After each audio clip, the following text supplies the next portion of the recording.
Hi everyone, Tiffany of Greenwood Tiffany, and we're here with Jan Robichud of harpseals.org. This is a topic that is very close to my heart. I have to pick one of these guys out because when I was little, I went to SeaWorld and my mom got me one of these little stuffed seals, and it was my favorite thing ever, and I just took it with me everywhere. And then I found out that this cute little face, this little vulnerable being, gets clubbed and killed on the head. Why? Why does this happen? Well, the simple answer for why it happens is for money. Ultimately, this is a greed-based and vanity-based hunt. It's a fur issue. All these seals are killed for their fur only, and the meat is actually wasted and left to rot on the ice. Less than 5% of the meat is harvested. So the simple answer to why it happens is greed. It's also a very political related hunt. So it happens off the coast of Newfoundland. And it's getting to the point nowadays where a lot of times the people don't even know why they're doing this, because now there is no longer an international market for the seal pelts, but they continue to kill these little guys to put their pelts in warehouses. They're accustomed to doing this year after year, so they just continue to do it? They do it from a nationalistic perspective. They say, how dare you come into our country and tell us what to do? Well, it's wrong because you're killing these seals just for their fur and you're leaving the meat on the ice. They say, yeah, you got a problem with that? They're very aggressive about it. I got started with a group called Sea Shepherd. I'm gonna give a fist pump to Sea Shepherd. They are a conservation organization that's been fighting this for years.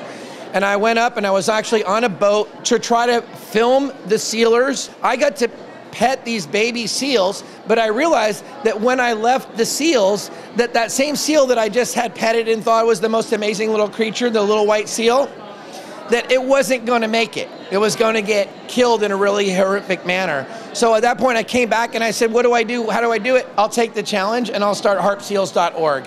And since then, I've been on multiple SEAL campaigns. We're all volunteer-based, we're a California nonprofit, and we've been spreading the word through these organizations, and whoever wants to listen. I've always wanted to go to Canada to see these baby white seals in person.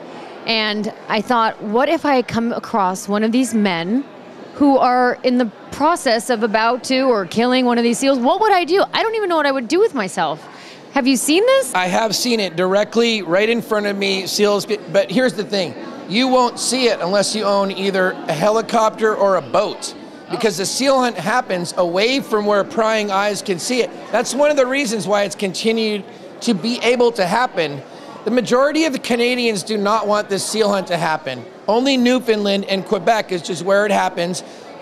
A certain amount of people endorse this seal hunt, but because Newfoundland has so much political power, the seal hunt continues. I'm petting this like it's my little baby.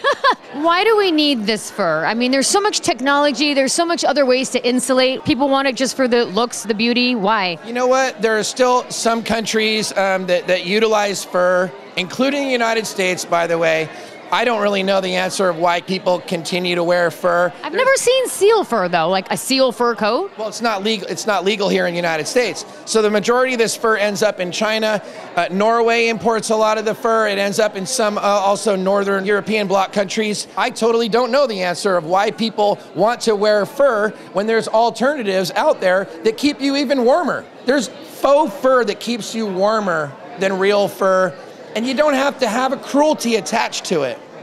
And this is such a cruel way that they die. What can one do if they wanted to get involved? So the simplest thing is to first of all be aware of what's going on and to be aware that this continues to this very day. You can go to harpseals.org, that's our organization. You can learn the different things.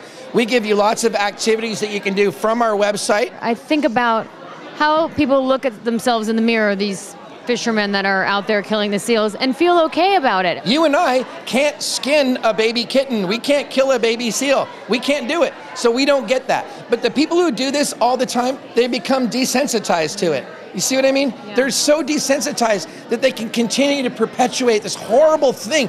They don't even care about it. Jan here has a video next to him that is playing, and I can't look at it because I just think about it and I get really upset. It's hard to watch, but shame on you, you have feelings. If you know it's happening, please get involved. It's not just little old harpseals.org that's involved in this. It's HSUS, it's Sea Shepherd, it's IFAW. It's a lot of different groups that have put a heck of a lot of time and effort into stopping this seal hunt.